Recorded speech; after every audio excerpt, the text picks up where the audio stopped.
Hey guys, so there was a bit of a mishap with the intro. I had done the intro and I had done the outro and everything was fine, and then I started editing it and I noticed that my teeth were covered in lipstick and it was so distracting to watch, so I had to delete the whole footage. The only piece of video that I could salvage from the intro was this very short disclaimer. You guys already read the title, so you know what the video is going to be about.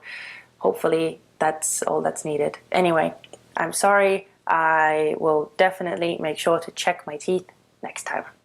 Okay, first off, I really want to apologize. I'm so sorry that this video is going up so late again. It has been a crazy week, just crazy, and I've been slacking as well. I'm so sorry. I've not been very good lately, so I will try and get back into the swing of things and get my routine on track again. So yeah, I just hope that you guys can bear with me. Okay, so the first thing that I'm going to do is prep my skin. As you can see, I have got my eye makeup done and my eyebrows done, and I also applied some of the Catrice cream concealer in the Wake Up Effect. You guys already know I always like to do that because I have very thin skin underneath my eyes and my under eyes are really blue thanks to that. So yeah, I massively need help in that department, so I always apply that. But besides that, my face is completely bare. I have only moisturized and used some under eye cream, and that's about it. So as I was saying, the first thing that I like to do in my glowy makeup routine is use an illuminating primer. Oh my goodness. Is use an illuminating primer, and for that I'm taking the BECCA Backlight priming filter. This is so nice. This is one of my favorite illuminating primers. Actually, I think it might be my most favorite illuminating primer. Yeah, not that I have that many, but I definitely really like this. And I like it because it not only illuminates the face, but it also gives it this moisturized feeling, like it's kind of hydrating, which I am all about because my skin is slightly on the dry side. I'm taking 2 pumps, could have just used 1, but whatevs. We're just gonna go with it. And I'm going to put that all over my face. You can see how it makes your skin glow, but it doesn't have that like glittery shimmer in it. It just has this kind of metallic reflect in it. Be careful to avoid the brows that I spent 20 minutes on. And now I'm going to let it sink into my skin for a few minutes and then we'll move on to foundation. So now that the primer has sinked into the skin a bit more, I'm going to go in with one of my favorite high-end foundations, and it is the NARS Sheer Glow foundation, and mine is in the shade Deauville. This ends now. I'm going to Google how you're meant to pronounce it because it's just getting ridiculous now. French, Deauville. Deauville. That's the name of the shade. The sad thing is that I am halfway through this and I don't have a backup one. And I can't buy NARS here, so I am actually devastated. The reason why I love this foundation so much is that it gives really good coverage and it blends out nicely, and it's a joy to apply, but it also makes the skin look very fresh and supple. It's not making the skin look overly glowy or dewy, but it's the perfect amount. Taking a bit on the hand. The only issue with this is that it doesn't have a pump, but I can absolutely look past that. I'm going to apply it on the face with the EcoTools sponge. I mean, the sponge is not my favorite, but it gets the job done. I mean, you guys can already tell the difference. It just transforms the skin. This is why I love it so much. And it covered up all of my little spots and blemishes on the cheek. I always avoid the under eye area because I'm going to apply somewhat of a heavy amount of concealer there, so I don't want to overpower the under eye area, which is really delicate. I'm also going to take the foundation down my neck a bit, blending that into the skin as well. This is how the skin is looking at the moment. As I said, I like that the foundation is not overly dewy, so it just gives this nice shift to the face when you move it around, and that shift is amplified even more by the illuminating primer. So I really like how this combo looks, and it just makes the skin look really healthy. But now we're going to use some concealer underneath the eyes. As I already said, I have some issues underneath my eyes, so I need as much coverage as possible. And normally you'd think that I'd go in with the Tarte Shape Tape, but I wanted to give you guys an alternative drugstore combo that I have been doing so much lately, and it is mixing the Catrice Liquid Camouflage High Coverage Concealer with the Wet n Wild Photofocus concealer. This is really yellow. I like how it blends into the rest of my foundation, and it just kind of makes it look more seamless. And then this one is more light and also has a slightly more pinky or salmony undertone to it, so it also helps to counteract the blue circles or the blue colors underneath my eyes, and also it lightens up the yellow concealer. You guys have already seen the concealer part is really nothing new. I do it all the time, and I'm sure that many of the beauty influencers that you watch do it all the time as well. And I blend it out with my sponge. On these parts where you can see the darkness the most, I'm applying the lighter Wet n Wild concealer, and I'm applying a smaller amount than I did with the other concealer, and I'm focusing it only on this part. And I'm again blending it out with the sponge. I don't normally say it all that much because I don't know, it's kind of common practice to me already. I know that a lot of people, they swipe underneath the eyes or swirl, or you know, they try to blend the concealer in that way. But the best way to apply concealer is using tapping motions, always, because that way you will not move the coverage around. It will stay in the place that you applied it, and it will just look the most effective, in my opinion. You get the coverage, but you also get the seamlessly blended out look. And also I find that using these two concealers together, I can easily get away with it, and I don't have to use concealer on my forehead and down the bridge of my nose and on my chin and all that kind of stuff that so many beauty influencers on YouTube are doing. This is again something that makes the skin last and look a bit nicer, because I'm not covering up my face with concealer in areas that don't actually need it. For instance, like I don't need concealer on my forehead and down the bridge of my nose and on my chin. And normally, as much as I've seen the beauty influencers who do that kind of thing, they don't actually need concealer or coverage there either. They are just trying to balance out the highlighter underneath their eyes. I used to apply concealer the same way that they used to do it.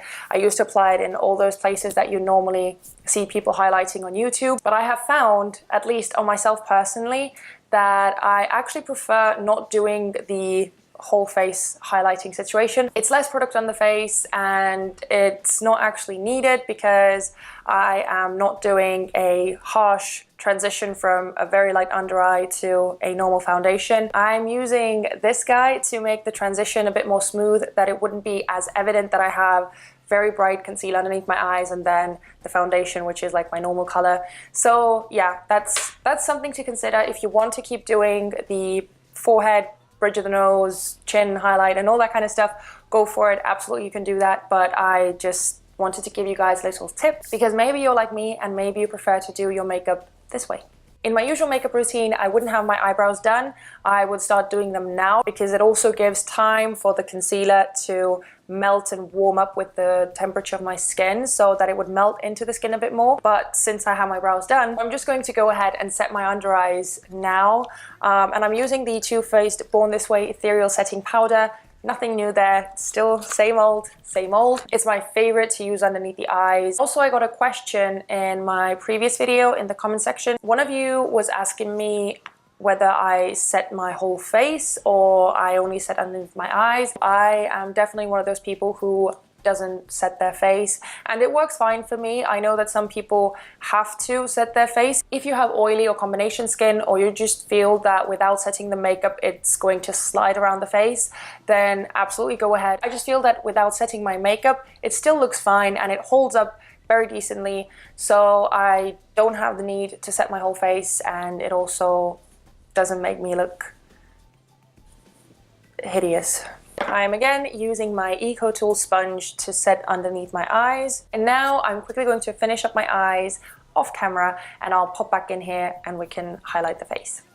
Okay, the eyes are finished, and now it's time to highlight. This is something that I like to do as a first step in the bronzing and blushing and highlighting routine. It just makes the highlight look much more natural, even though you can have a blinding highlight. It looks like it's more so coming from within rather than you have applied a stripe of highlighter on your cheek.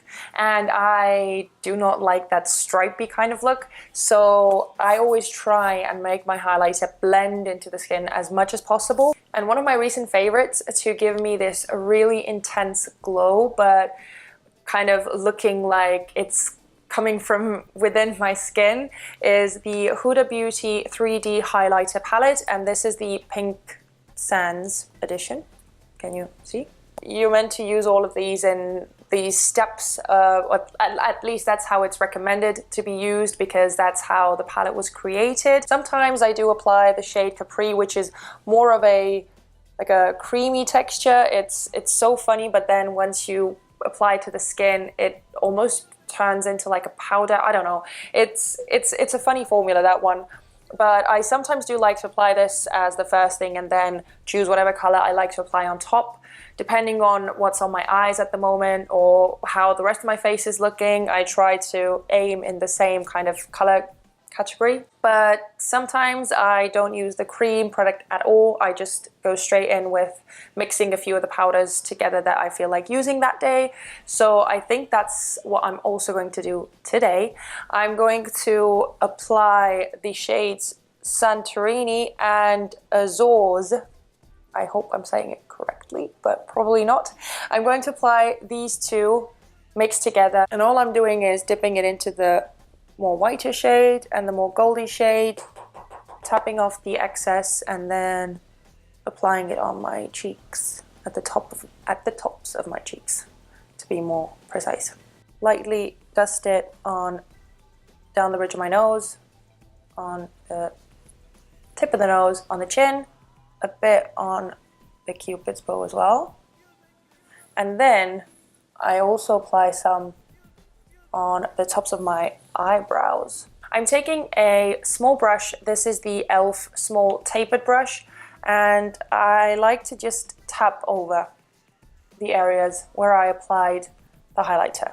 Now it does take away some of the intensity, but this makes it look so much nicer and so much more natural. So you can see when I turn my face, you can still see the glow, but it's just not that blinding glow, you know what I mean? Like you can see that I have highlighter on my face, but it's not that evident. It's not like this stripe that you can distinguish from the rest of my skin. Now all that's left to do is just finish up the face makeup as I normally do. I am going to use the Physicians Formula Butter Bronzer to contour the face a bit and add some bronziness. And then I'm going to go in with the Givenchy Healthy Glow Powder. You guys know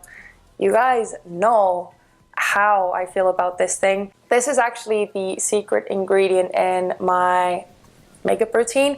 This gives me that bronzy glow. This is the thing that I like to use on top of everything. I go around all of the outer perimeters of my face, all the areas where I applied highlighter, where I applied bronzer, and I just lightly dust over everything, and it ties everything together in the most perfect way possible. I also finished up the lips, and for that I used the Catrice lip foundation pencil in the shade I Take You to the Chocolate Shop. I'm in love with this formula. This is seriously the creamiest lip pencil that I have used. And it's so affordable because it's Catrice, it's stunning.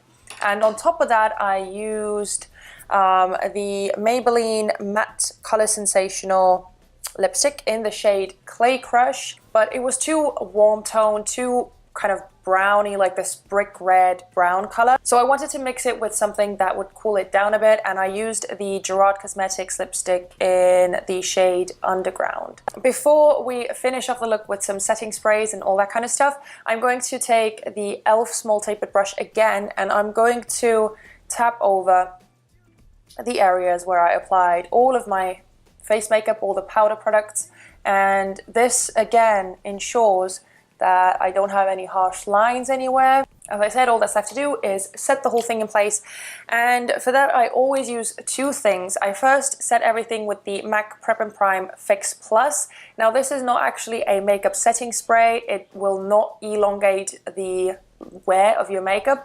It will just melt everything, all the powders, and it will make everything look much more skin-like and much more supple and youthful and radiant again, because it has a lot of glycerin in it. So that is for the hydration purposes, and because I do want to make my makeup last on my skin a bit longer, I do like to go in with some setting spray as well, and because we are going for a very glowy and dewy look, I'm using the NYX Dewy Finish Long Lasting Setting Spray. And this was it. This was my glowy skin tutorial. I hope that it helped you guys, or that it gave you some kind of tips and tricks. Before I wrap up this video, I want to give you guys some alternative options that I also like to do, or that I like to use, but which are all drugstore. If you don't have the BECCA Backlight Priming Filter, or you don't want to splurge that kind of money on a primer, then I also really enjoy the L'Oreal Infallible Luminizing Primer. But the only thing that I do have to say is that this is so incredibly intense, I'll show you guys, that I don't like to use it on the whole face.